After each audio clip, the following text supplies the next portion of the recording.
Sağlarmısınız hürmetlilerimiz, manzara tapşırığın sağınıp kütüp alışılarımız. Hayırlı gün, hürmetli tamaşaçılar, Atnanın şerşembesine jittin iken, yollar küttürmezdiler. Әбет bütkenşe balalar mektepke gitkenşe şunun kadar küp eybirge ülgüresi kile. Yuqqağına şerşembeni kişkinegine jımğa dip atamılardır. Siz kızlarga pişen kibeni gün bağış basında fotoğa tüşüdür indilayım bütçülay jayının eligi motor günleri. Hayır bugün yarı beyremi şundaydır indi. Onları bugün hiç şiksiz kuk yüzünden atılgan yıldızını küzetip alıp dileklerge de kerek iken. Dilegen arada bugünkü al haberge kısalık. Mınday zor zalda Zeliye nişe biri iken deysiz mi? Emin sizge cevabını aytam. Biz bugün bir yerge ereneşekbiz. Balık tabiplar hem diyetologlar bir fikirde. Chipsinin organizm için faydası yok, ubары тек zararına китерем. Şuna göre anı oyga bir tapırgın aşağı kengeshtilen. Siz atletlar sıman kıyafette, sörfqa basıp dulkınlarını tutasız. Ул dulkınlar sizni yarga alıp çığa. Hıyallar deyirsiz siz. Olmasın nişiktir, ama men respublikası boyunca seyahat ederge yarattım. Bigirek de bol taşıyakların değil mi? Şulay yok, Şulman yılgasına, balık bistesine hem İdil yılgasına aşıkmın. Oysa sana İdil boyundağı Dolgay Palyаны tarihi arxitekturu tabiat parkına barıp koyturga kerek. 406 gektar meydanlı jir 18. asırda imperator tarafından Mlatvov mırzalarına topşırıla. Bugün eligi bilgilengen jirlerde bu nesilinin utarı saklangan. Dolgay Palyаны bilen beyle bir motor legenda da var ali. İmeş Vladimir Mlatvov keleşin motor etip karşı alı için utar yanında 2 zor aley oturttıra. Bu ağaçlar bugün de kelgen konaklarını selamlayken olmaz göz aldığına getir. 400'den artık ağaç oturttular. Mehabet ne kadar güçlü bu. Kiyevge çıkmışa koya barasın değil mi? Respublikabızның ғажайып матур урыннары белән танышуыбызны дәвам итәбез. Бүгенге сәяхәтебез Тәтеш районындагы Долгая Поляна парк комплексына барып тоташыр. 406 гектар мәйданлы җир 18 гасырда император тарафыннан Мласлов мырзаларына тапшырыла. Әлеге нәсел бик зыялы җәмгыятьтә зур урын тоткан. Мласловлар арасында хәрбиләр дә, сәясәтчеләр дә бар.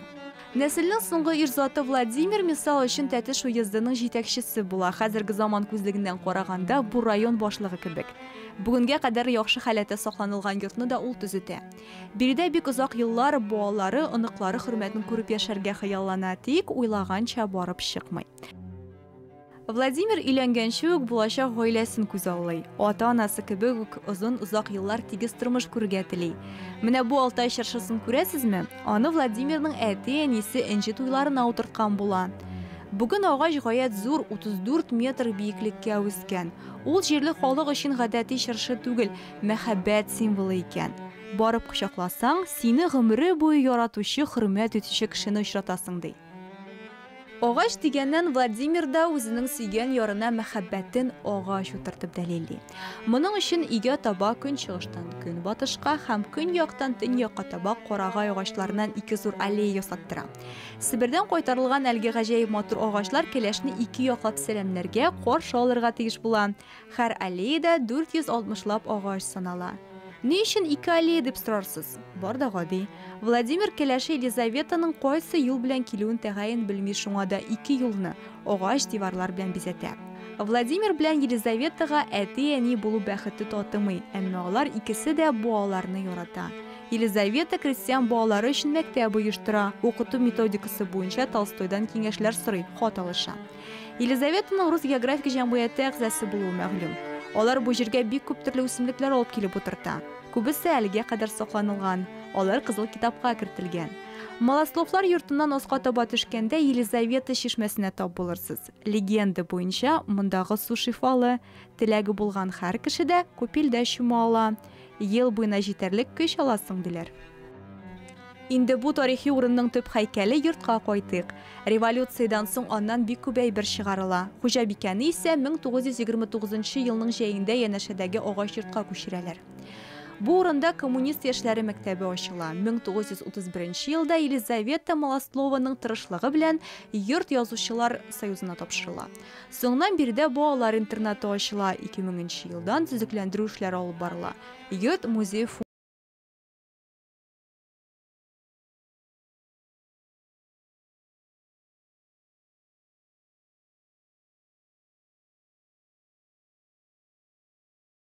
Иртәгә Шәреккүл паркында кичке сәгать 5-тә Древо жизни мәдәни агарту проектының йомгаклау шарасы узачак. Бу юлы ул Мордва мәдәниятенә багышлана, шуңа Древо жизни дип тә атала. Иртәгә узачак күңелле чара турында күбрәк белү өчен студиябезгә Казан шәһәре башкарма комитеты аппаратының тел культурасы өлкәсендә милли сәясәтне гамәлгә ашыру бүлеге белгече Рания Хәсәнованы чакырдык. Рания, исәнмесез? Исәмсез, хәерле көннәр. Саумысыз, хош килдегез. Мордва мәдәниятенә багышланган чарада казанлылар һәм башкала кунакларын ниләр көтә? Безнең инде Древо жизни мәдәни агарту проекты Идел буе халыкларының туган телләрен, мәдәниятен өйрәнүгә багышланган. Безнең әлеге проект кысаларында инде менә 3 чарабыз узды. Ул Чуаш, Удмурт, Мори мәдәниятенә багышланган иде. Менә безнең иртәгә инде 25 август көнне кичке сәгать 6-да Шәреккүл паркында Мордва мәдәниятенә багышланган чара узачак. Монда инде Мордва халкының традицион костюмнары, декоратив гамәли сәнгате, уен кораллары, шулай ук мәкалләре, ризык рецептлары белән танышып булачак. Музыкаль мәйданчыклар булачакмы? Әйе, биредә шулай ук музыкаль мәйданчыклар да булачак. Төп мәйданчыкта инде амфитеатрда безнең Лениногор шәһәреннән килгән Эрзянка фольклор халык ансамбле чыгыш ясаячак.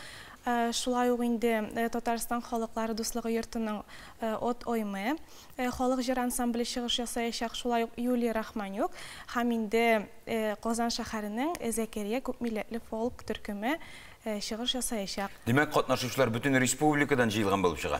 Әйе, биредә бөтен республикадан дисәк тә ялгыш булмас. Һәм инде шулай ук бәйрәмнең төп хедлайнеры булып Саранск шәһәреннән Мерима этнографик фольклор студиясе дә булачак. Инде әлеге чара Казанның танылган диджее Малси Music, ягъни Ислам Валиевның Мордва бию көйләреннән торган диджей сет белән тәмамланачак. Бик кызык булырга охшап тора.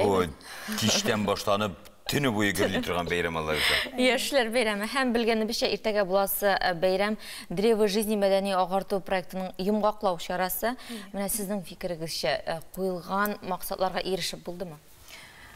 Без куелган максатларга ирештек дип саныйбыз, чөнки менә без уйлаганнан да яхшырак килеп чыкты дисәк тә ялгыш булмас. Менәм дә өстәп китим әле, Рания үзе бик тыйнак ул, үзенең бүлегенең белгече, бик оста белгече булса да, бик тыйнак, чөнки әлеге бүлек эшләгән һәрбер эш үзенең нәтиҗәсенә ирешә. Ул әле мин белгәне генә ул сөйлә проектлары, хәрәкәттә бәрәкәтләр, алар барысы да көткәнгә караганда әйбәтрәк килеп чыкты, шулай бит? Әйе, Аллага шөкер.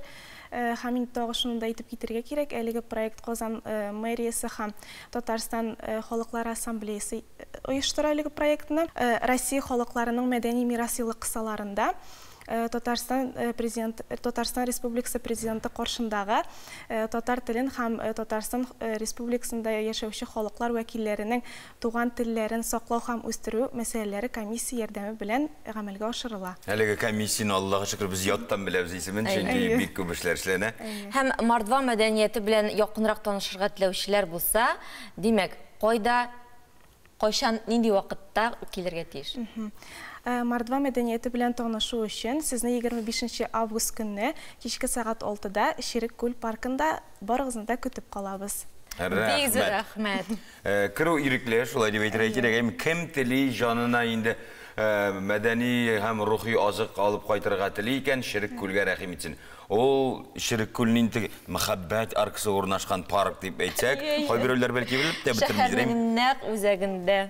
Рания, кунакка килгән өчен рәхмәт сезгә. Үзегезгә бик зур рәхмәт чакыруыгыз өчен. Эшегездә уңышлар. Рәхмәт. Кунагыбыз белән саубулашып, тапшыруны дәвам итәбез. Мордва биюен иртәгә өйрәнербез, бүген Ямайкадан килгән заманча бию, dance hall-ны үзләштерергә киңәш итик.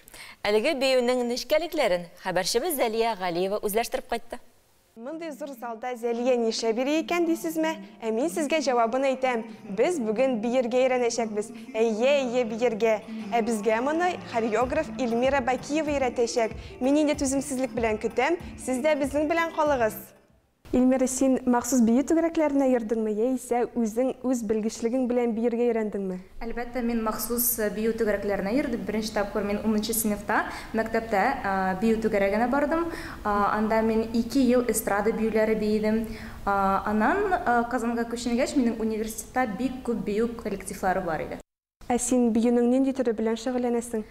Мин бигән бию дэнс-холл дип атала. Бу Ямайкадан килгән бер бию. Мин аны бик яратам, чөнки ул кешенең шатлыгын күрсәтә, кешенең бәхетлеген күрсәтә. Менә бу бию белән теләге булган һәр кеше шөгыльләнә аламы? Әлбәттә, бу биюне малайлар да бии, кызлар да бии. Минем үземнең күп укучыларым бар. Аларның 18 яшьлекләр дә бар, 50 яшьлекләр дә бар. Минемчә, аларның һәрберсенең бик шәп килеп чыга. Менә бер биюне тулысынча өйрәнеп бетер өчен күпме вакыт кирәк? Бу биюнең авырлыгына карап әйтергә мөмкин. Минемчә, 20-30 секундлык бер биюне 1-2 саат ичендә өйрәнергә мөмкин. Алайса, без синең белән бию өйрәнә башлыйбыз. Башлыйк. Сез дә безгә кушылыгыз. Әйдә, башлыйк синең белән. Тәүдә без утырабыз, моны ошайтып, хәрәкәтләр ясыйбыз. Шуннан кара. Уң кулыңны аласың, өскә куясың тәүдә, аска куясың. Шуннан уң җилкәң белән бер түгәрәк ясыйбыз. Һәм икенче кулың белән дә түгәрәк ясыйбыз. Тагын бер тапкыр өскә, аска, уң, ул. Булдымы? Киттекме? Алып җилкәңә куясың. Икенче кулың белән шулай да. Ачасың. Икенче кулың белән. Тагын бер тапкыр кабатлыйк. 1, 2, 3, 4.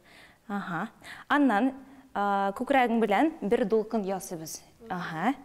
Утыр, әзрәк кенә утыр. Оп, өскәрәк.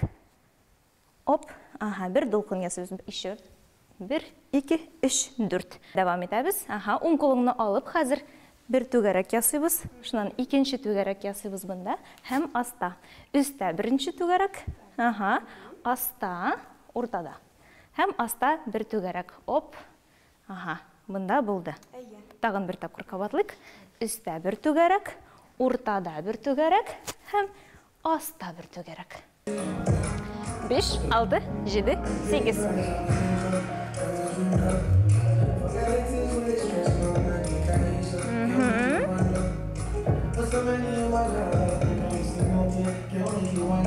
Болды, молодец. Эльмира, сиңа бик зур рәхмәт. Минем кәефем 100 тапкырга күтәрелде дисәң була инде. Сездә көнегезне биеп башлагыз. Хәрәкәттә бәрәкәт. Август айында социаль челтәрләр көнбагыш кырында төшкән фотоларыбыз белән тулла. Менә минеке югалыгы. Бу инде үзенә күрә бер традициягә әверелеп бара.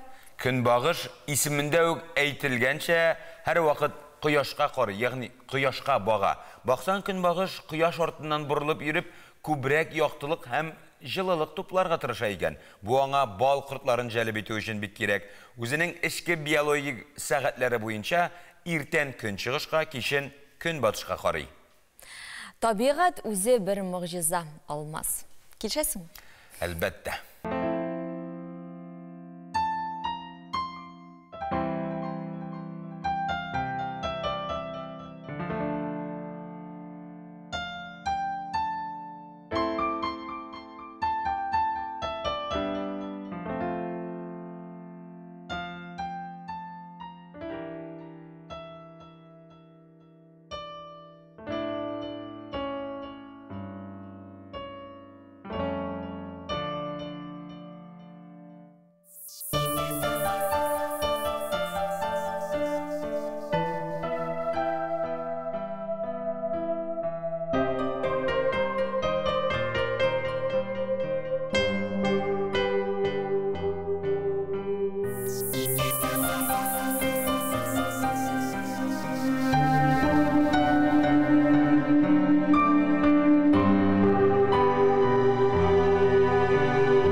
Халык сынамышлары буенча 24 августта кояш чыкканда яңгыр яуса, ул берничә көнгә сузылыр.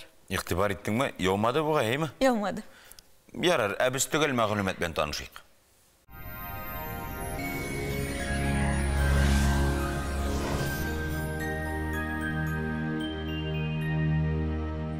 Исәңсез эфирда һава торышы чыгарылышым. Һава торышында үзгәрешләр көтелми шулай эссе һәм явым-төшемсез һава торышы саклана. Яндекс погода мәгълүматы буенча көньяк көнчыгышта Бөгелмә Баулы-Азнакай Әлмәттә аяз 30 градус җылы. Төньяк көнчыгышта Түбән Кама ярчалы Алабугада кояшлы температура 31 градус. Төньяктан Актаныш Шәгырҗи Менделеевскида аязучан болытлы һава явым-төшемнәр көтелми җылылык 31 градус. Төньяк көнбатыштан Арча Кукмара Балтачта алмашынучан болытлы һава 30 градуска кадәр җылыта. Көньяк көнбатыштан Болгар-Буа Чүпрәлдә аяз температура 32 градус. Чистая Нурлат Мамадышта эссе 31 градус җылы. Җил көньяктан талгын. Мәркәзебез Казанда аязучан болытлы һава явым-төшемнәр көтелми җил көньяктан уртача тизлектә. Температура көндез 30-32 градус җылы. Атмосфера басымы төркемеш баганасының 762 мм тәшкил итә. Һаваның чагыштырмача дымлылыгы 42%, җирнең магниз кырытыныш. Һава торышы турында әлегә менә шулар иде, безнең каналда калыгыз.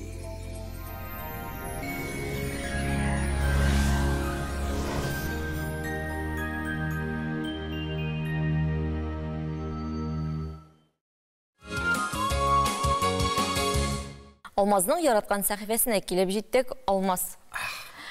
Тутырылган борыч ашаганың бармы? Бар, тик бу көннәрдә генә түгел. Тутырылган бәрәңге.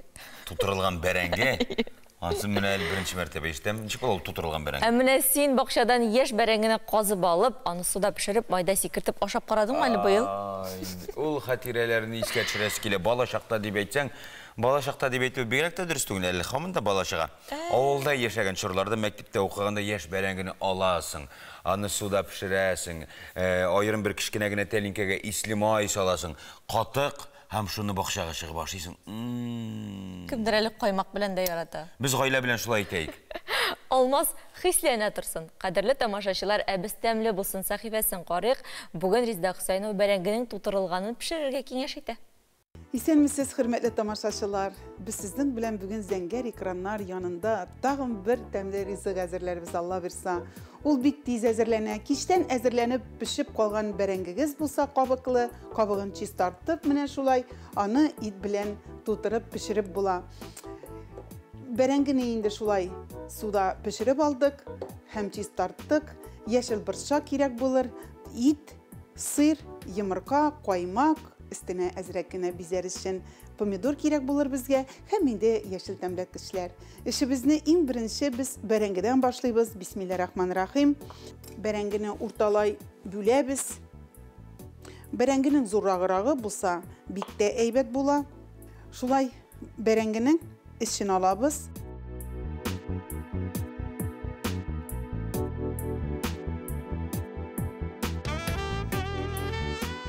Итне ит тарткыш аша суган кушып бергә чыгардым. Хәзер анда без борыч салабыз. Әлбәттә, туз инде. Теләге булган кеше сарымсак та сала. Һәм инде яшел борчак та степ җибәрәм мин монда. Укроп, петрушка, нинди яшел тәмләткечләр бар инде. Шуны салып турап җибәрәбез хәзер, Алла бирсә.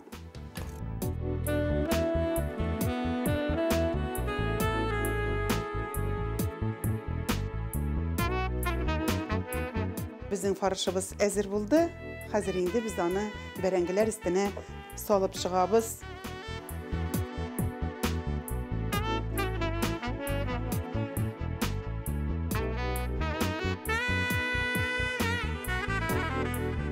Менә инде бәрәңгеләребезне шулай ясадык. Хәзер өстенә соус ясыйбыз. Аның өчен инде мин менә шулай каймак алам. 1-2 аш кашыгы. Bir yumurka ısıtabız. Hem indi şunday uğulgan sırını salıp jiberəbiz. Bulgatabız. Hem indi əzir bərəngilərimiz üstüne biz şulay kaşık bilen sousumuzni salıp çıgabız. Hem bunun üstüne biz помидор кисәкләре куеп чыгабыз.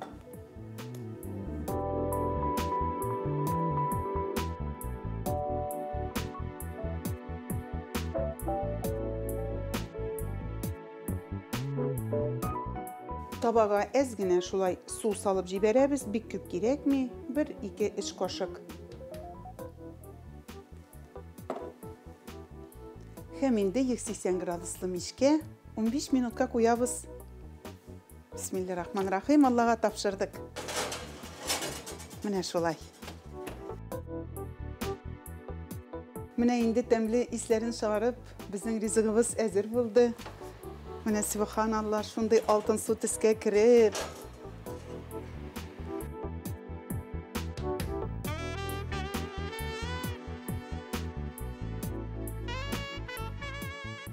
Ана хөрмәтле тамашачыларым, шундый безнең тәмле тутырган бәрәңгебез әзер булды. Ашларыгыз тәмле булсын, шундый тәмле ризыкларны пешереп, гаиләгезне, туганнарыгызны, дусларыгызны сыйларга Ходай насыйп итсен.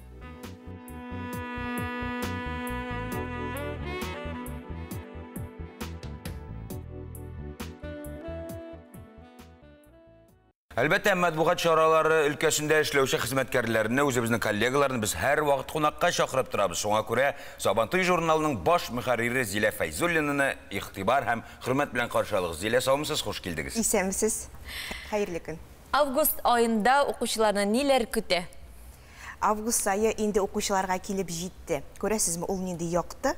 Августның үзе шикелле. Сез менә килешәсездер. Август ул елның иң тәмле, иң татлы айы. Карбыз кавын, җиләк җимешләре, яшелчә белән бай вакыт, әйме? Һәм шуңа күрә без август санында нәкъ менә аш-су темасына тәмле әйберләр турында сөйләргә булдык. Безнең аш-су өлкәсендә инде кызыгып, үз һөнәрен белердәй яшь балалар да бармы шул хәл? Дөрестән дә шулай. Кайбер балалар кечкенәдән яратып, әти-әниләренә булышалар һәм үзләре инде туганнарын сыйлыйлар. Шулар арасында, мәсәлән, Зәйнәп Насыйбуллина, үзенең 13 яшь, нәкъ шулай, ул безнең тышлыгыбызны бизи. Ул үзенең, аның үзенең кенәгәсе бар, ул анда иң тәмле рецептларны язып бара, һәм туганнарын, дусларны, хәтта безне дә сыйлады. Без укучыбыз белән, аның талантлары белән башка укучыларны да таныштырабыз биредә, һәм гомумән ашау турында файдалы мәгълүмат та бирергә тырыштык. Монда бит инде ниндидер җиңелчә генә йомырка кыздыру кебек, салат ясау кебек кенә ризыклар түгелдер. Алар катлаулы ризыклар да әзерлиләрдер. Дөрестән дә шулай. Менә биредә, мәсәлән, без бу журналда бургер ясарга өйрәтә ул безне. Аны бит сатып алып кына түгел, үзеңдә өйдә дә бик тәмле итеп ясап була икән. Менә шуның һәм королевская ватрушка, без аны патшалар пирогы дип беләбез. Менә шуның рецептлары белән Зәйнәп безнең белән дә бүлеште. Әдилә белән саубуларсак була, хәзер рецептлар күргәч тапшыру турында. Аның белән дә әңгәмә бар. Менә кара, нинди ризык пешерергә өйрәнәсең килә. Итле, балыклы ризыклар пешерергә, роллар ясарга өйрәнер идем дигән. Менә бит. Тагын нәрсәләр белән шаккаттыра августаны? Без укучыларыбызны гомумән ашау нидән торганын да аңлатырга тырыштык. Ягъни ашау ул безнең ягулык, безнең топливо, шулай бит. Һәм ул аксым, май, углевод һәм микроэлементлардан тора. Нинди продуктларда алар күп, ни өчен алар файдалы, кайсысы зыянлы, менә шуның турында мәгълүматны да без укучыларыбызга сөйләдек. Шулай ук кызыклы мәгълүмат флорбол турында. Сез беләсезме флорболның нәрсә икәнен? Шуны әйтмәкче идем мин. Ләкин алдыйсы килми. Флорбол дигән яңа төшенчә дә бар икән монда дип әйтмәкче. Ул яңа спорт туры. Дөресрәге яңа да түгел инде. Аның белән Казанда күп кенә балалар шөгыльләнә икән. Һәм шул Бөркет спорт клубы белән без дә таныштык. Безнең хәбәрчеләребез барып, анда сюжет төшерде һәм балаларга Казанда, республикада гомумән бу спорт түрі белән кайсы адреслар буенча шөгыльләнеп була, шуны да күрсәттек. Нинди спорт түресең инде? Флорбол. Флор, чәчәк, краска белән бәйләп түгелме? Юк. Әйдәт, флорны икегә бүлегәйме? Флор, ул бит әле чәчәк кенә түгел, ул идән флор. Бол, ул туп. Димәк, ул кечкенә генә шундый кәшәкә белән тупны тәгәрәтү. Хоккейга бик ошаган, ләкин монда туп Bizden toplu хоккей деп әйтейдік Хадиша генеме? Ау флорбол екен. Дәк шулай. Мында әлі шулай ук сіз әйттігіз балалар барып сюжет төшерде дип. Демәк, менә шушы QR кодларда шушы репортажлар яшерелгәндер саңлыймын мин. Нәк шулай. Гомумән безнең август истәлекле тарихи булды. 98 ел тарихи булган Сабантуй журналы беренче тапкыр балалар редколлегиясын җыйды. 12 баладан торган, алар 7 яшьтән 12 яшькә кадәр балалар журналны тулысынча сүтеп җыйдылар. Ягъни мин әйтәм, улы апагыз, мин балаларга нәрсә кирәк икән белеп бетермәскә мөмкин. Әйе, шуңа күрә алар үзләре бу сәхифә безгә кирәк, монсы кызык түгел, монсы олылар өчен дип тулысынча сүтеп җыйдылар. Нәкъ шулай, һәм безнең тиздән чыгачак сентябрь санын инде 90%-ка балалар үзләре чыгардылар дип әйтә алам. Ягъни хәтта алар анекдотларны да тәнкыйтьләделәр. Бу сезнең анекдотларыгыз безгә кызык түгел дип үзләре анекдот утырып яздылар. Менә анекдот дигәннән алмастыңла укып китәм хәзер. Акыллым, ушыңны сус, конфет салам. Әтинең ушына салыгыз, аныкы зуррак. Әйбәт. Менә безгә кызык булган анекдот, балалар бу безгә кызык түгел дип үзләренекен яздылар. Шулай итеп үзем дә бик зур дулкынлану белән көтеп торам. Яңа уку елын без яңа Сабантуй белән каршы алачакбыз. Сентябрь саны димәк әзер. Сентябрь саны бүген кичә генә дип әйтергә кирәк. Типографиягә тапшырылды, димәк инде берничә көннән ул безнең укучыларыбызга да барып ирешәчәк. Менә мондый тышлыкларга да игътибар итәсе килә. Тышлыкка эләгү өчен нинди уникаль бала булырга тиеш ул? Ул кайсыдыр бер өлкәдә үзен күрсәтә белергә тиеш. Спортмы ул, музыка өлкәсеме, бәлки ул чәч тарау устасыдыр, парикмахердыр, әйме? Ниндидер өлкәдә үзең әгәр күрсәтә беләсең икән, димәк Сабантуйга рәхәтләнеп эләгеп була. Димәк, аның инде ниндидер мавыгулары булырга тиеш ул баланың. Шулай. Әйтик, мәсәлән, менә бу балаларның нинди шөгыльләре, мавыгулары бар? Менә мәсәлән, Аслан ул безнең инде артист кына түгел, ул бик ягымлы егет. Аларның өйләрендә эт тә бар, песи дә бар, тавыклар да бар, әтәчеләр дә бар. Шуңа күрә аның йорт хайваннары темасына багышланган журналда тышлыкка чыгу очраклы рәвештә түгел. Мустафабыз безнең бик фотограф тренинг күренеп тора. Сәяхәтләр ярата. Яңа җирләргә барып, яңа эмоциялар туплап кайтырга яратам дип әйтә. Тагын бик күп төрле шәһәрләрне, илләрне. Әтияни сәяхәткә йөрсә мин дә яратыр идем. Мин дә шуны әйтмәкче, әтияниң рөхсәт итсә, синдә дә 4-5 йорт хайваны бар. Сәяхәт ул бит чит илләргә генә йөрү түгел. Ул бит безнең Татарстаныбыз буенча да төрле кызыклы урыннарда әти-әниеңне әйдә диеп үзе алып чыгара, беләсезме? Менә дөрестән дә менә бу сәяхәтче егетебез безгә шуңа күрә алды. Эмилия Гатауллинны бөтенебез беләдер, ул Чаллыда яшәүче бик талантлы татар җырларын яратучы. Әйе, ана артка утыргычта утырып, әнисе төшереп тора, үзе җырлый. Ул безнең социаль челтәрләр турында сөйләде, чөнки ул дөрестән дә нәкъ менә социаль челтәрләр ярдәмендә аша бөтен дөньяга танылды. Зилә, кунакка килеп бәйнә-бәйнә барысында аңлаешлы рәвештә сөйләп биргән өчен рәхмәт яусын. Эшегездә уңышлар, журналның тиражы артсын гына. Рәхмәт яусын. Бездә кунакта Сабантуй журналының баш мөхәррире Зилә Файзуллина булды. Кунагыбыз белән сау буллашып, без Сабантуй журналының инде яңалыкларын аңладык, белдек, таныштык. Хәзер дөнья яңалыкларына күз салыр вакыт. Грузияның Цхваричами авылында орнашкан зоология үзәгендә браконьерлардан коткарылган яисә начар шартларда яшәгән аюларга ярдәм итәләр. Әлеге үзәк моннан 12 ел элек актер Сосо Джихуришвили ярдәме белән ачылган. Хәзерге вакытта приютта 19 зур аю, 3 аю баласы тәрбияләнә. Шулай ук этләр, бүреләр, атлар, бер төлке дә бар. Браконьерлар аркасында ятим калган аю балаларын бирегә алып киләләр. Без аларны үстерәбез. Аюлар үзәктә расписание буенча яши. Иртән ашыйлар, металл контейнерда су керәләр. Шуннан соң читлектәге күршеләр, бүреләр белән уйнап алалар да күләгә астында көндезге йокыга талалар. Безгә аларны тәрбияләү читен түгел, ләкин хайваннарның үзләренә читлектә яшәүе кыен. Аюлар йырткычлар дигән тойгы алар белән эшләгән дәвердә бөтенләй юкка чыкты. Бик ягымлы хайваннар бит алар, ди Нелли ханым. Башка еллар белән чагыштырганда браконьерлардан зыян күргән аюлар саны арта баруы үзәк хезмәткәрләрен нык борчый. Ярославль өлкәсенең Рахман авылында яшәүче фермер Ибраим Кабрера иван-чәй җитештерү буенча үз производствосын җайга салган. Кырлыган бизнесын башлап җибәрү идеясе җәен бөтен дөнья чәчәккә күмелгән чакта туган икән. Башта ул чәйне гаиләсе, дуслары өчен генә ясаган, ләкин тора-бара заказлар күбәйгән саен җитештерү дә арткан. Сатып алучыларның 90% Россиядән. Шулай ук Ибраимның Япония, Төньяк Америка, хәтта Австралиядән дә даими сатып алучылары бар. Россия базарыннан чит ил компанияләре китү кырлыганны популярлаштыру өчен бик әйбәт мөмкинлек ди фермер. Ул аны яшел алтын дип атый. Бүгін ертеге, яғни 24-25 август күннәрендә Казан шәһәрендә Татарстан Республикасы президенты Рөстәм Миңнеханов ярдәме белән Идел буе федераль округының сообщество форумы узачак. Бу хакта кунагыбыз Татарстан Республикасы Иҗтимагый палатасының хукук мәсьәләләре һәм иҗтимагый экспертизасы вәкиле Илсияр Гарифуллина белән сөйләшербез. Илсияр ханым, исәнсез? Саумсыз, хуш килдегез. Әлбәттә, безне борчыган иң беренче сорау, нинди форум һәм аның максатлары нидән гыйбарәт? Сез әйтеп киткәнчә, бүген иртәгә безнең республикабызда бик күркәм, бик зур чара үткәреләчәк. Ул безнең башкалабыз Казанда. Аның исеме берләшмә дип атала. Бу Идел буе федераль җирлегенең чарасы. Сез аны менә өч яклы сорауларны үз иченә ала дип әйткән идегез. Бизнес, хакимият һәм менә шуларның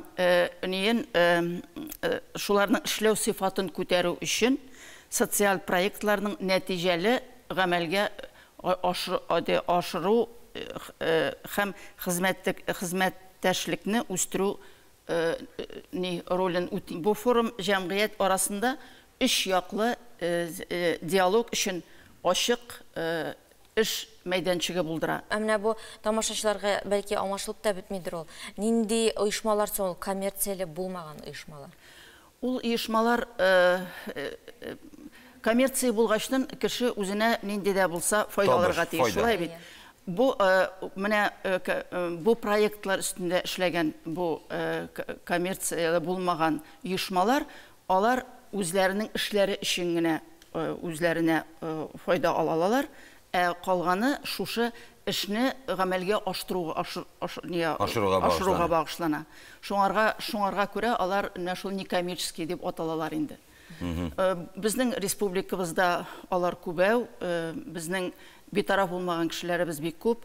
Чөнки проблемалар җитәрлек, мәсәлән, шул ук менә балалар сәламәтлеге шикләнгән балалар, мәсәлән, үзләренең хәрәкәтләнүләре шикләнгән уллар, шулай битеме, бик күп эшләнә республикабызда. Ләкин аның тагында нәтиҗәсен яхшырак иттереп эшләү өчен менә шушындый хөкүмәтебез тарафыннан ярдәм кулы сузыла.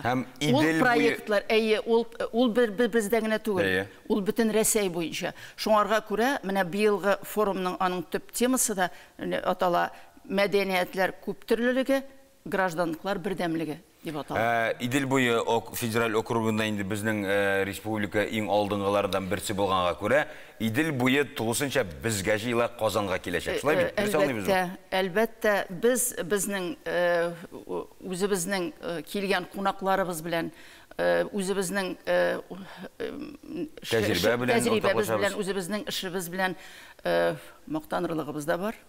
Алар белән аралашырлыгыбыз да бар һәм алар бездән күп кенә яхшы мәгълүмат алып китәрләр дип без ышанып калабыз. Амин бирек, афәрин. Һичшиксез форум нәтиҗәле булсын дигән теләктә сезнең белән инде без саубулашабыз. Әңгәмәгез өчен бик зур рәхмәт. Бездә кунакта Татарстан Республикасы Иҗтимагый палатасының хукук мәсьәләләре һәм иҗтимагый экспертизасы вәкиле Илсияр Гарифуллина булды. Димәк, уйлап кара, әлеге менә юнәлешләр бөтенесе дә бит халыкка файдага булсын дип эшләнә.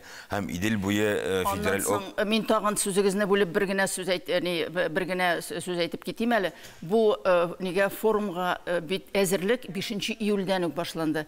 Безнең менә үзебезнең иҗтимагый палатабыз аны оештырды. Ул безнең, мәсәлән, шәһәрләребездә, Казанда, Яршаллыда, Әлмәттә, Алабугада, ondan соң үзебезнең муниципаль төбәктә, Актанышта, Спаста, менә шуның секциялары булып үтте. Biz үзебезне шунда ул уже ачыктан-ачык сөйләшү, һәрберсенең үзенең нинди проблемалар бар, аларның да эшләрендә проблемалары бар. Шул проблемалар турында сөйләшү булды. Һәм менә шунда бирелгән тәкъдимнәр, анда әйтелгән фикерләр, алар бөтенесе дә хәзер гомумиләштерелә һәм әлбәттә ул шушы форумның резолюциясенә кертелә.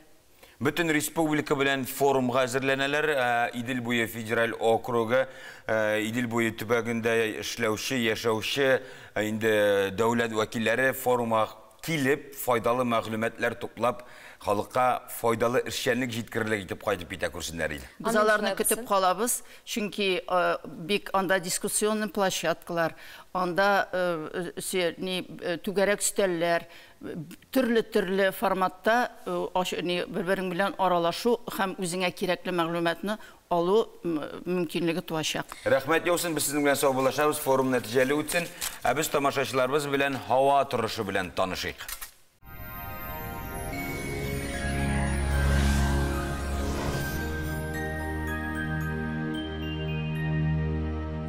Исәңсез эфирда һава торышы чыгарылышым. Һава торышында үзгәрешләр көтелми, шулай ук эссе һәм явым-төшемсез һава торышы саклана. Яндекс погода мәгълүматы буенча көньяк-көнчыгышта Бөгелмә Баулазнакай Әлмәттә аяз 30 градус җылы. Төньяк-көнчыгышта Түбән Кама Яршалы Алабугада кояшлы температура 31 градус. Төньякта Актаныш Әгерҗе Менделеевскида аязучан болытлы һава явым-төшемнәр көтелми, җылылык 31 градус. Төньяк-көнбатышта Арча-Кукмара Балташта алмашынучан болытлы һава 30 градуска кадәр җылыта. Көньяк-көнбатышта Болгар-Буа Чүпрәлдә аяз температура 32 градус. Чистая Нурлат Мамадышта эссе 31 градус җылы. Җил көньяктан талгын. Мәркәзебез Казанда аязучан болытлы һава явым-төшемнәр көтелми, җил көньяктан уртача тизлектә. Температура көндез 30-32 градус җылы. Атмосфера басымы төркемеш баганасының 762 мм тәшкил итә. Һаваның чагыштырмача дымлылыгы 42%, җирнең магнит кырытыныш.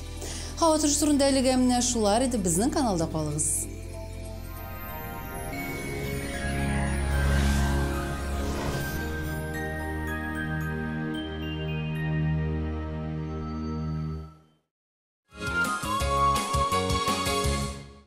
Башкортстандағы Әлшәй районы Түбән Әүрүз авылында яшәүчеләр бердәмлеге һәм татулыгы белән тирә-якка дан тота. 700-гә якын татар гомер иткән бу авылда бүген дә тормыш гөрли. Ел сайын диярлек авылдашлар һәм кунаклар өчен зур бәйрәмгә әверелгән очрашулар оештырыла. Биредә туып үскән еракларга чыгып китүче милләттәшләребез исә ешрак кайтырга һәм кулдан килгәнчә ярдәм итәргә тырыша. Әлшәй татарларының яшәеше белән Миләүшә Латыйпова танышып кайтты. Әлеге шилтерәп аккан шишмәне Бугаралы шишмәсе дип йөртәләр. Ул секундына 500 литр су булып чыгара дигән мәгълүмат бар. 3 гасыр эчендә бу шишмә Әлшәй районының берничә авылын су белән тәэмин итә. Шулар рәтендә Түбән Әүрүз авылы. Тарихи мәгълүматларга караганда Түбән Әүрүз авылы 18 гасыр азагында барлыкка килә. Ул вакытта биргә 3 нәсел килеп утыра. Исемгә килгәндә, борынгы төрки телдән Әүрүз су башы дигәнне аңлата. Милләттәшләребез күпләп яшәгән, гүзәл табигатьле бу авыл урман кычагында урнашкан. Күп монда Әүрүзнең белмәгән кешеләр дә ярдәм булдыга, читтән килгәннәр дә, Татарстаннан да, хәтта Алжирдан килгән кешеләр дә монда ярдәм кулы суздылар. Түбән Әүрүз авылы халкын һәм туган җирен сагынып кайтучыларны көтеп алынган вакыйга җыйды. Авыл уртасында Бөек Ватан сугышында катнашкан әүрүзлеләр истәлегенә обелиск ачылды. Әлеге проект авылдан чыккан эшкуарлар ярдәме белән тормышка ашырылды. Авылдан чыгып киткән яшьләр, нинди кешеләр булып кайтып, авылга ярдәм итәләр. Обелискалар эшләделәр менә. Безнең авылдан 41 дип сугыш башлангач, 370 ир-егет сугышка чыгып киткәннәр диге. Шуның яртысы кайтмаган. 163 кеше безнең сугыш яланда ятып калган. Тантаналы чара авыл клубы йортында дәвам итте. Сәхнәгә бер-бер артлы әүрүзлеләр һәм кунаклар чыкты.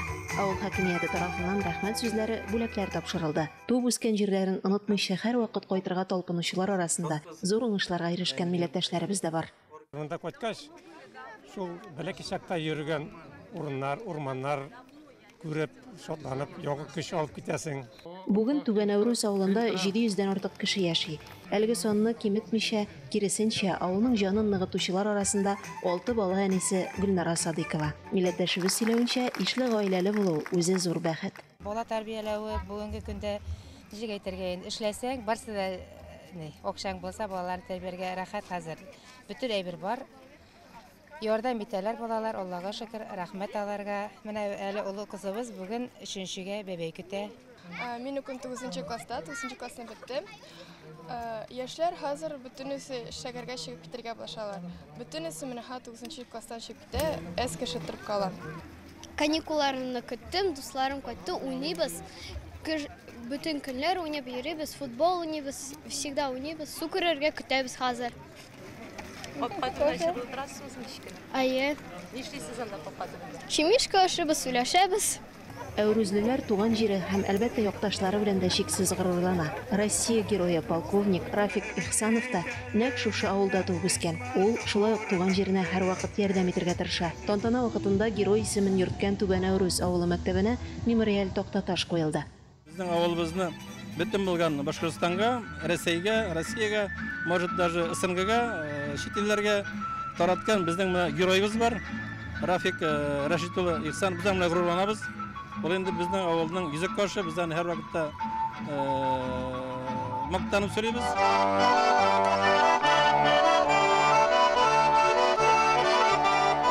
Туган ягын яратып, кулдан килгәнчә ярдәм итүчеләр арасында Таһир Ахунов, Башкортстанның атказанган төзүчесе, татар активисты җырманга бирелеп кенә утырмый, милләт киләчәге өчен борчыла. Көндәлек тормышта туган милли мәсьәләләрнең шишелешен эзли. Койтам, нигә бәлки генә балалар, алар кайберләре мәктәпкә дә бармаган, әмма ватасындыра урысча сөйләшеп бирәләр алар нигә. Сорасаң, исемең ничек, фамилияң ничек дисәң, ул акасы безнең балалар икән нигә. Дәүләт аралашкан телләр списогында булган татар теле үлмәс димен мин. Туган җирне ихлас яратып, саклап, ярдәм итәргә тырышучылар булганда, авылның киләчәге ныклы һәм якты булуына ышанып кала әүрүзлеләр. Безнең тапшыруның кешенә сокланырлык, чөнки без күз ачып имганчы Башкортстаннан тиз генә Мордовиягә юл тота алабыз. Ессентуки шәһәрендә авыл яшьләре арасында көн туп Башак дип аталган бүтән Россия футбол ярышлары тәмамланган. Анда илебезнең бик күп төбәкләреннән 20дән артык команда катнашкан, 10 көннән артык барган ил күләм бәйгедә Мордовияның иң зур татар авылы Белозорье командасы беренче урын алган. Исеме шундый ак кайын булса да, ул татар авылы.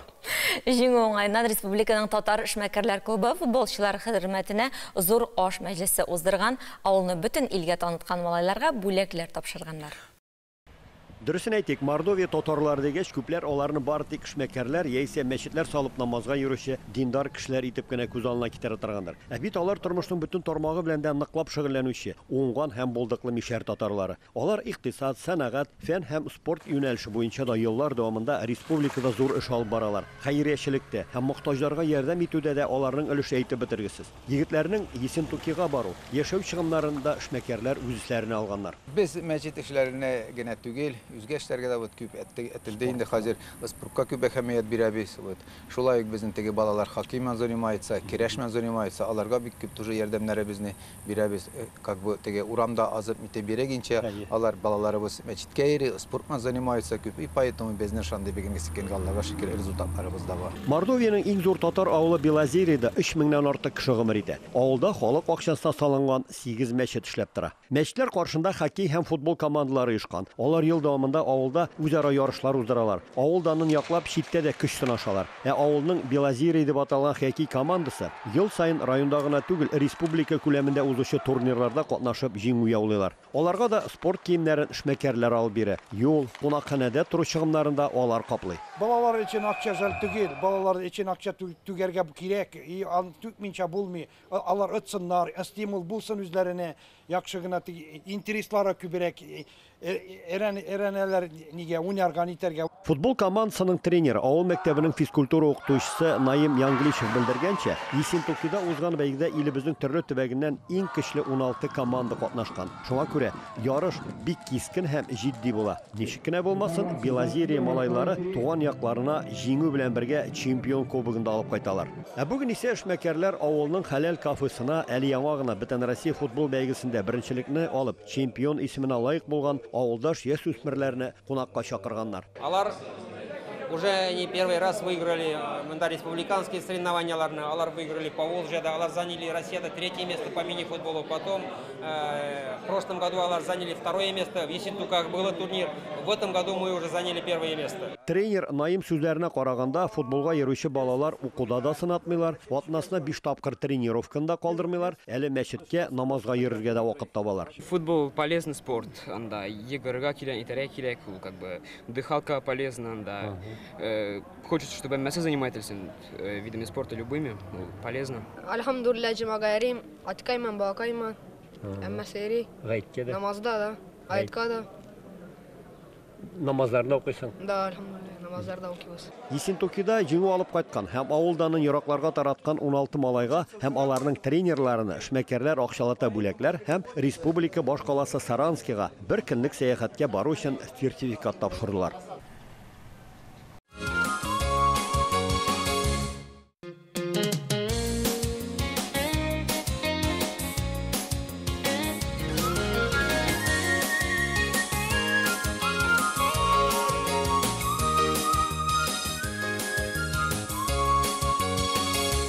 Саулармысыз, хөрмәтләрбез, манзара тапшыру үзенең икенче эш сәгатен башлый. Саулармысыз, кадерлеләребез дип өстәп куйыйк әле. Бүген 24 август. Ә ул үз чиратында башкаларның музыка, киенү тәртибе, тормыш стилендәге аермаларына карата дискриминациягә каршы көн. Бәйрәмнең төп шигары бер-беребезгә карата сабыррак булыйк. Нинди генә бәйрәмнәр югаймы? Шигары матур яңгырый, бер-беребезгә сабыррак булыйк. Бу сүзләр бүген дә башка көннәргә дә туры килә. Зур залда Зәлия нишләп йөри икән дисезме? Мин сезгә җавабын әйтәм. Без бүген биергә өйрәнәчәкбез. Барлык табиблар һәм диетологлар бер фикердә. Чипсның организм өчен файдасы юк, ул бары тик зарар гына китерә. Шуңа күрә аны айга бер тапкыр гына ашарга киңәш ителә. Сез атлетлар сыман кыяфәттә серфка басып, дулкынларны тотасыз. Ул дулкынлар сезне ярга алып чыга.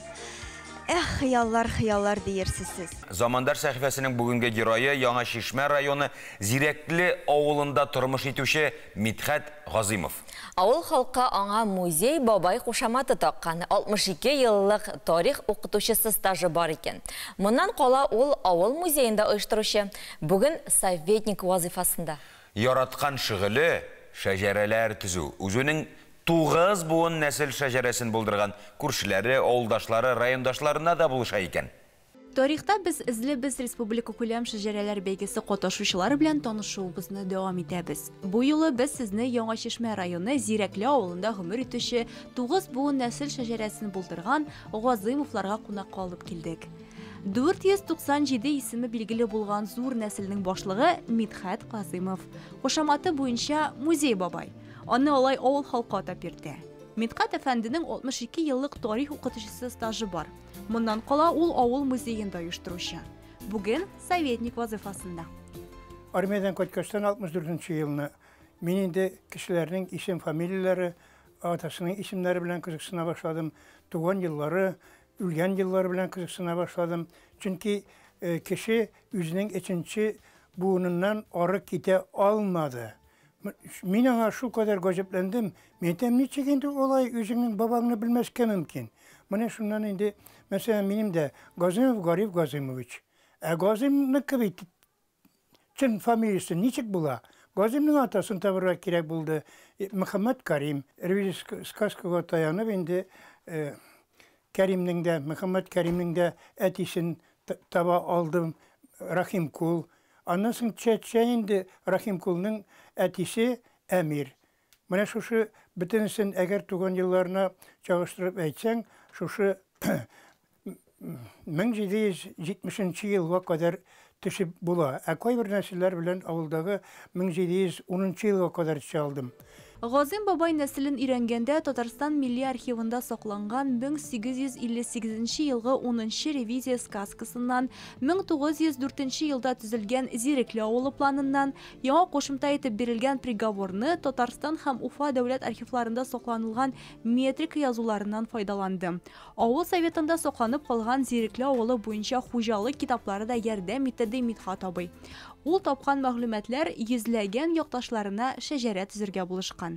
Мин сезгә әйткәнем, авыл халкына ярдәм итү буенча, һәр семья буенча, менә шу. Пожалуйста, кем генә мөрәҗәгать итсә дә, мин аларга турыдан-туры җавап бирә алам. Бу ревизия сказкасын укый барам, яки метрик язуларын укый барам. Миңа бит инде авыл халкы таныш. Менә шуннан соң аларны айрым-айрым кәгазьләргә төшерәм. Минем гадәтем инде шулай. Менә һәрберсенә. Менә.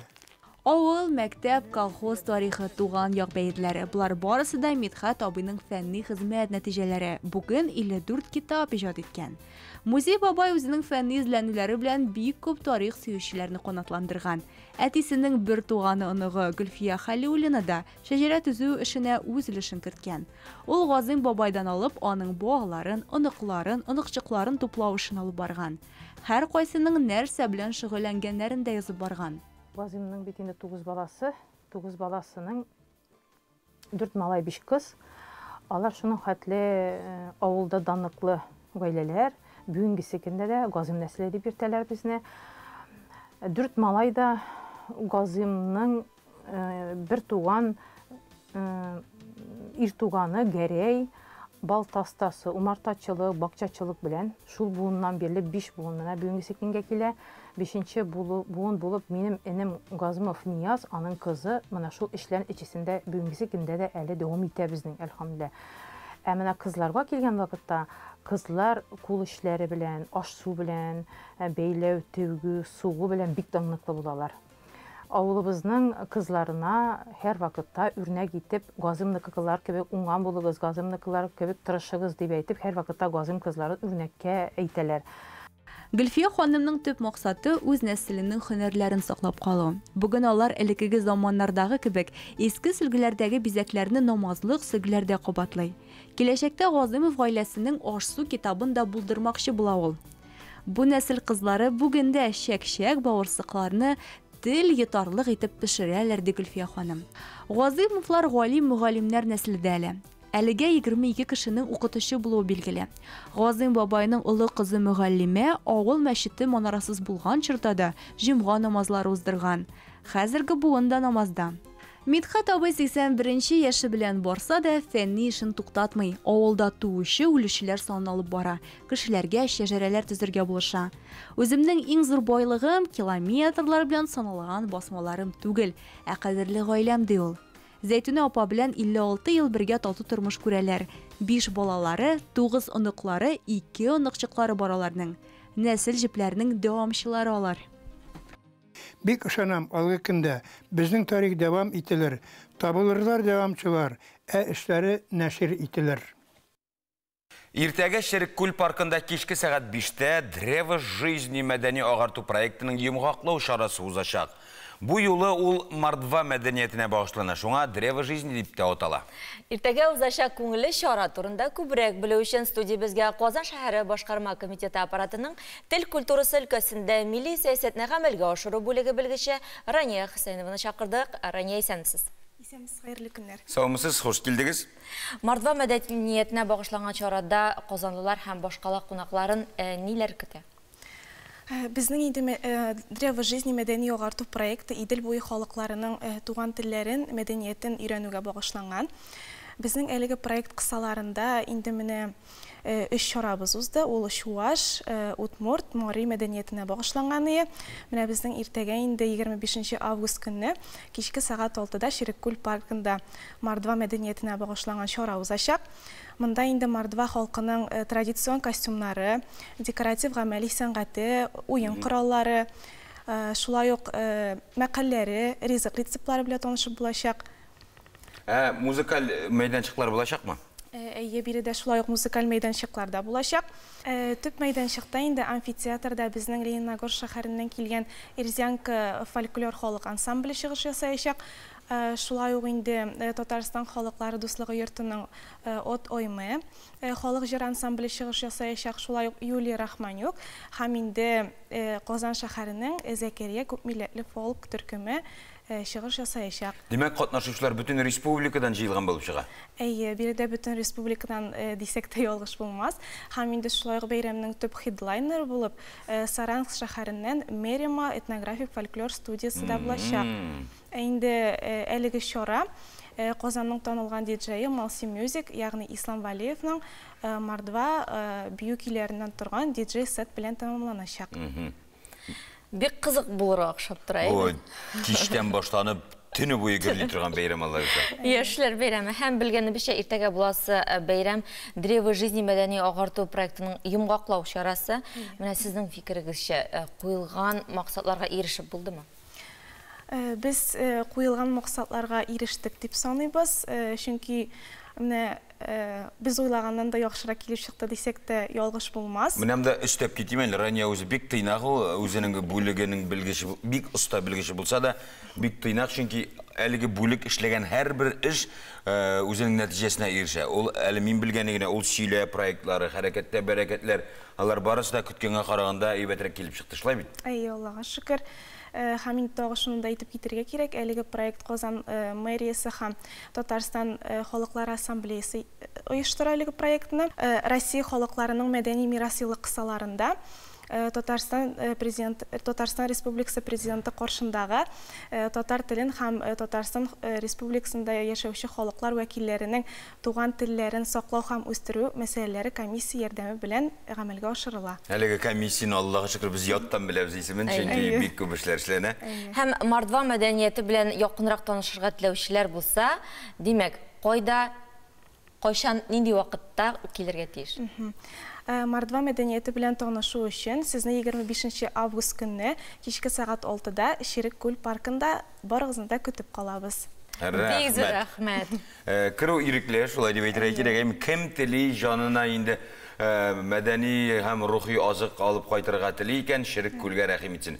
Ул Ширек күлнең мәхәббәт аркасы урнашкан парк дип әйтсәк, кайберәүләр бәлки белеп тә бетермидер. Шәһәрнең нәкъ үзәгендә. Рания кунакка килгән өчен рәхмәт яусыз сезгә. Үзегезгә бик зур рәхмәт чакыруыгыз өчен. Эшегездә уңышлар. Рәхмәт. Кунагыбыз белән саубулашып, тапшыруны дәвам итәбез. Мордва биюен иртәгә өйрәнербез, бүген Ямайкадан килгән заманча бию, dance hall-ны үзләштерергә киңәш итик. Әлеге биюнең нечкәлекләрен хәбәрчебез Зәлия Галиева үзләштереп кайтты. Мындай зур залда Зәлия нишлә бирә икән дисезме? Мин сезгә җавабын әйтәм. Без бүген биергә өйрәнәчәкбез. Әйе, биергә. Безгә моны хореограф Эльмира Бакиева өйрәтәчәк. Мин инде түземсезлек белән көтәм. Сез дә безнең белән калыгыз. Эльмира, син махсус бию түгәрәкләренә йөрдеңме, яисә үзең үз белгечлегең белән биергә өйрәндеңме? Әлбәттә, мин махсус бию түгәрәкләренә йөрдем. Беренче тапкыр мин 10-нчы сыйныфта мәктәптә бию түгәрәгенә бардым. Анда мин 2 ел эстрада биюләре бийдем. Аннан Казанга күченгәч, минем университетта бик күп бию коллективлары бар иде. Син биюнең нинди төре белән шөгыльләнәсең? Мин бийгән бию dancehall дип атала. Бу Ямайкадан килгән бер бию. Мин аны бик яратам, чөнки ул кешенең шатлыгын күрсәтә, кешенең бәхетлеген күрсәтә. Менә бу бию белән теләге булган һәр кеше шөгыльләнә аламы? Әлбәттә, бу биюне малайлар да бии, кызлар да бии. Минем үземнең күп укучыларым бар. Аларның 18 яшьлекләр дә бар, 50 яшьлекләр дә бар. Минемчә, аларның һәрберсенең бик шәп килеп чыга. Менә бер биюне тулысынча өйрәнеп бетер өчен күпме вакыт кирәк? Бу биюнең авырлыгына карап әйтергә мөмкин. Минемчә, 20-30 секундлык бер биюне 1-2 саат ичендә өйрәнергә мөмкин. Алайса, без синең белән бию өйрәнә башлыйбыз. Башлыйк. Сез дә безгә кушылыгыз. Әйдә, башлыйк синең белән. Тәүдә без утырабыз, моны ошайтып, хәрәкәтләр ясыйбыз. Шуннан кара. Уң кулыңны аласың, өскә куясың тәүдә, аска куясың. Шуннан уң җилкәң белән бер түгәрәк ясыйбыз. Һәм икенче кулың белән дә түгәрәк ясыйбыз. Тагын бер тапкыр өскә, аска, уң, ул. Булдымы? Киттекме? Алып җилкәңә куясың. Икенче қолыңнан шулай да. Аха, ашасың. Икенче қолыңнан тағын бір тапқыр қабатлық. 1, 2, 3, 4. Аха. Аннан күкірәгің білән бір дұлқын ясыбыз. Аха. Отыр, әзірәк кіна, отыр. Аха. Оп. Үскәрәк. Оп. Аха, бір дұлқын ясыбыз. Еще. 1, 2, 3, 4. Давам етәбіз. Аха. Оң қолыңны алып, қазір бір түгәрәк ясыбыз. Шынан икенче түгәрәк ясыбыз бұнда. Хәм аста. Үстә бірінші түгәрәк. Аха. Аста. Ортада. Хәм аста бір түгәрәк. Оп. Аха. Бұнда болды. Тағын бір тапқыр қабатлық. Үстә бір түгәрәк. Ортада бір түгәрәк. Хәм аста бір түгәрәк. 5, 6, 7, 8.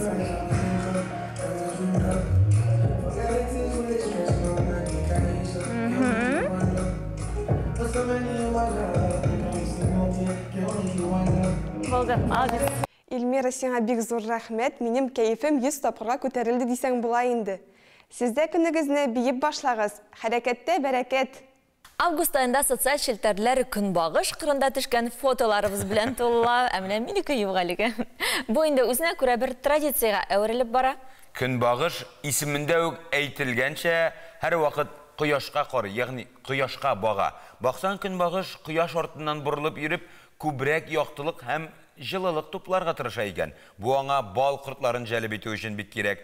Үзенең эчке биологик сәгатьләре буенча иртән көнчыгышка, кичен көнбатышка карый. Табигать үзе бер мөгъҗиза, алмаз.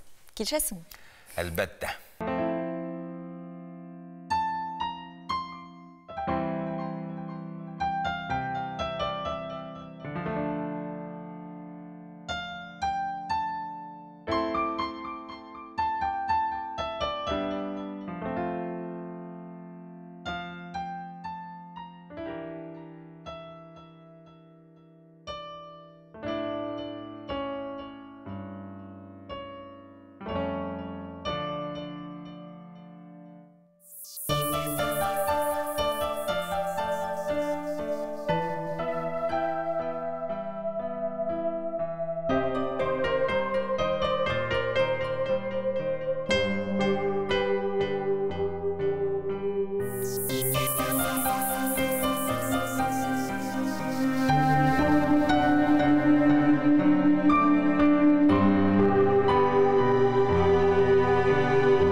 Күнбагышларга карап сәгатьне билеп булса да, һава торышын билгеләве авыррактыр шул. Шуңа күрә синоптикларга мөрәҗәгать итик.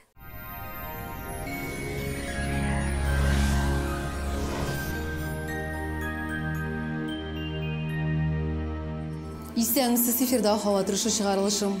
Һава торышында үзгәрешләр көтелми, шулай ук эссе һәм явым-төшемсез һава торышы саклана. Яндекс погода мәгълүматы буенча көньяк көнчыгышта Бөгелмә Баулазнака әлмәттә аяз 30 градус җылы. Төньяк көнчыгышта Түбән Кама ярчалы, Алабугада кояшлы, температура 31 градус. Төньякта Актаныш Шәгырҗи Менделеевскида аязучан болытлы һава, явым-төшемнәр көтелми, җылылык 31 градус. Төньяк көнбатышта Арча Кукмара Балтачта алмашынучан болытлы һава 30 градуска кадәр җылыта. Көньяк көнбатышта Болгар-Буа Чүпрәлдә аяз, температура 32 градус. Чистая Нурлат Мамадышта эссе 31 градус җылы. Җил көньяктан талгын. Мәркәзебез Казанда аязучан болытлы һава, явым-төшемнәр көтелми, җил көньяктан уртача тизлектә. Температура көндез 30-32 градус җылы. Атмосфера басымы төркемеш баганасының 762 мм тәшкил итә. Һаваның чагыштырмача дымлылыгы 42%, җирнең магнит кырытыныш. Һава торышы турында әлегә менә шулар иде, безнең каналда калыгыз.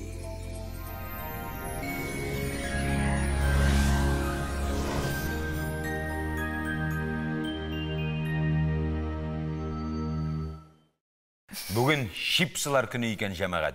Әлеге бәйрәмнең тарихы кызыклы. Имеш, 1953 елда Саратовга Спрингс каласындагы кафега бер бик нәзбрек клиент килә.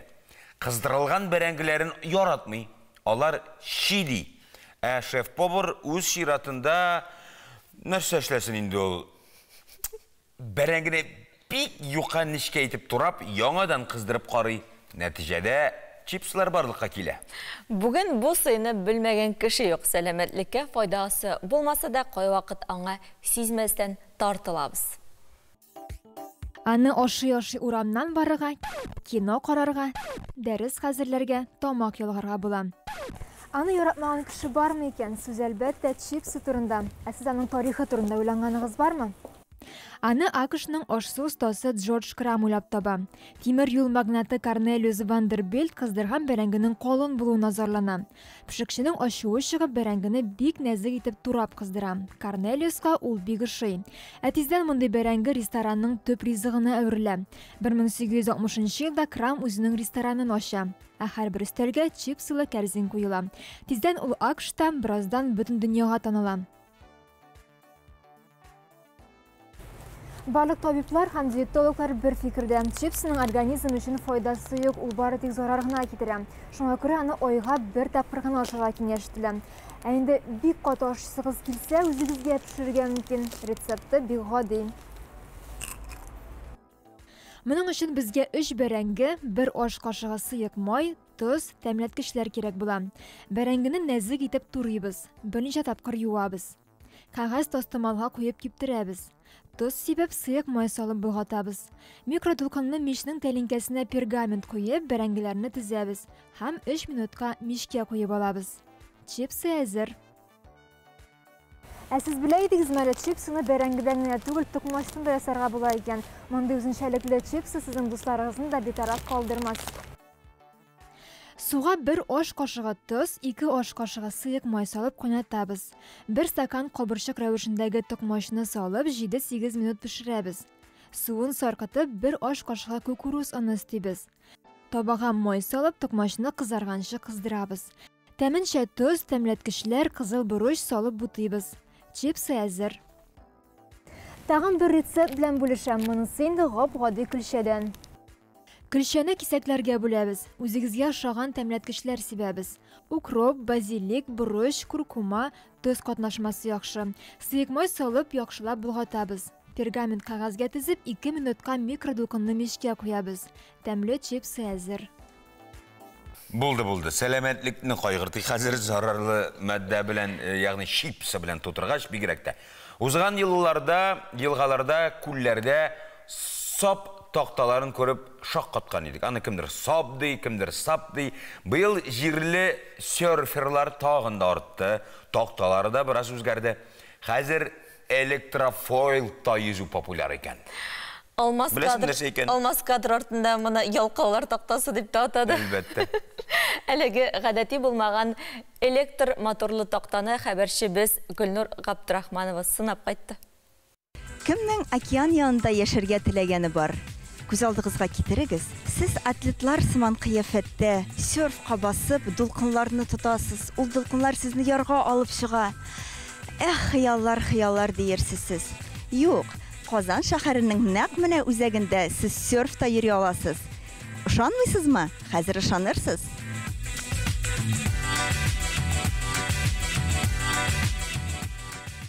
Сүз электрофойл турында барыр. Бу серфның иң футуристик модели санала. Экстрим сөючеләр аның турында бәлки ишеткәне бардыр инде.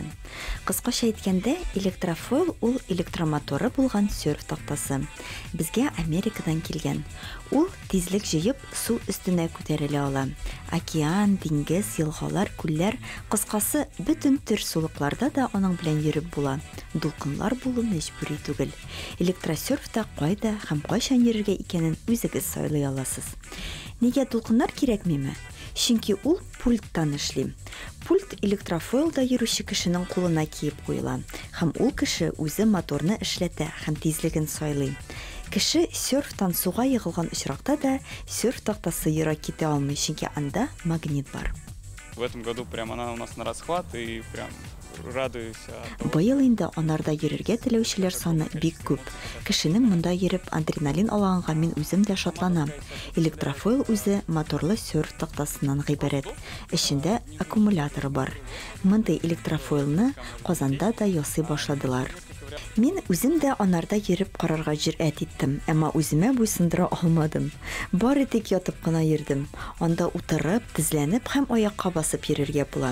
Сноубордта, вейкбордта, серфбордта шуа белгән кешеләр электрофойлда да тиз өйрәнәләр, чөнки йөрү принциплары охшаш.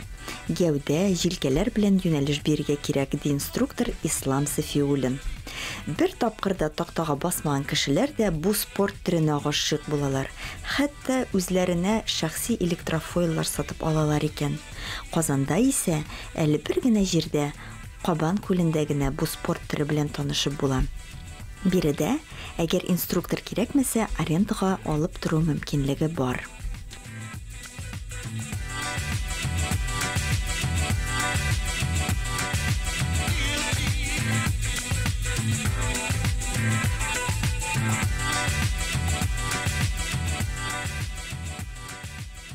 Ышандыгызмы инде? Биредә сез үзегезне нәкъ американ серферы итеп хис итә аласыз. Дуслар, килегез. Грузиядә браконьерлардан коткарылган яисә начар шартларда яшәгән аюларга ярдәм итү үзәге эшли башлаган Ярославль өлкәсендә яшәүче фермер Иван чайны җыеп Австралиягә кадәр сатып җибәрә икән. Эшмәкәр бу. Булар турында тулырак дөнья яңалыкларында. Алия Сәлимҗанова бәйнә-бәйнә җиткерер барсында. Грузияның Цхваричами авылында орнашкан зоология үзәгендә браконьерлардан коткарылган яисә начар шартларда яшәгән аюларга ярдәм итәләр. Әлеге үзәк моннан 12 ел элек актер Сосо Джихуришвили ярдәме белән ачылган. Хәзерге вакытта приютта 19 зур аю, 3 аю баласы тәрбияләнә. Шулай ук этләр, бүреләр, атлар, бер төлке дә бар. Браконьерлар аркасында ятим калган аю балаларын бирегә алып киләләр. Без аларны үстерәбез. Аюлар үзәктә расписание буенча яши. Иртән ашыйлар, металл контейнерда су керәләр. Шуннан соң читлектәге күршеләр, бүреләр белән уйнап алалар да күләгә астында көндезге йокыга талалар. Безгә аларны тәрбияләү читен түгел, ләкин хайваннарның үзләренә читлектә яшәүе кыен. Аюлар йырткычлар дигән тойгы алар белән эшләгән дәвердә бөтенләй юкка чыкты. Бик ягымлы хайваннар бит алар, ди Нелли ханым. Башка еллар белән чагыштырганда браконьерлардан зыян күргән аюлар саны арта баруы үзәк хезмәткәрләрен нык борчый. Ярославль өлкәсенең Рахман авылында яшәүче фермер Ибраим Кабрера Иван чәй җитештерү буенча үз производствосын җайга салган. Кырлыган бизнесын башлап җибәрү идеясе җәен бөтен дөнья чәчәккә күмелгән чакта туган икән. Башта ул чәйне гаиләсе, дуслары өчен генә ясаган, ләкин тора-бара заказлар күбәйгән саен җитештерү дә арткан. Сатып алучыларның 90% Россиядән. Шулай ук Ибраимның Япония, Төньяк Америка, хәтта Австралиядән дә даими сатып алучылары бар. Россия базарыннан чит ил компанияләре китү кырлыганны популярлаштыру өчен бик әйбәт мөмкинлек, ди фермер. Ул аны яшел алтын дип атый. 30 август барыбызга да мәгълүм булганча зур бәйрәм, менә зылларында зыңлатып тордым. Чөнки республика көне, шәһәр көне уңайыннан кайда гына нинди генә чаралар үтмәячәк. Республикабызның төрле шәһәрләрендә, районнарында төп бәйрәмнәрнең берсе әлбәттә Казан шәһәренең Пирамида концертлар залында булачак. Болгар радиосы яраткан тамашачысына көтелмәгән бәйрәм әзерләй һәм бу хакта без җырчы Мурат Гайсин белән әңгәмә кырырбыз. Мурат, исәнмесез? Хәерле көн, исәнмесез, рәхмәт җапкыныгызга. Бу концертта катнашу сезнең әле беренче тапкырмы? Бу концертта 30 август беренче тапкыр. Мурат, дөресен генә әйткәндә, яшерен батырын түгел, кай югалдың син соң арада? Җырлау җәттем. Иҗатка кирип чыккан. Үзең дә язасың. Пандемиялардан соң нык итеп иҗатка тотындым. 2 ел эчендә бер 200 ләтә җыр язылгандыр. 200.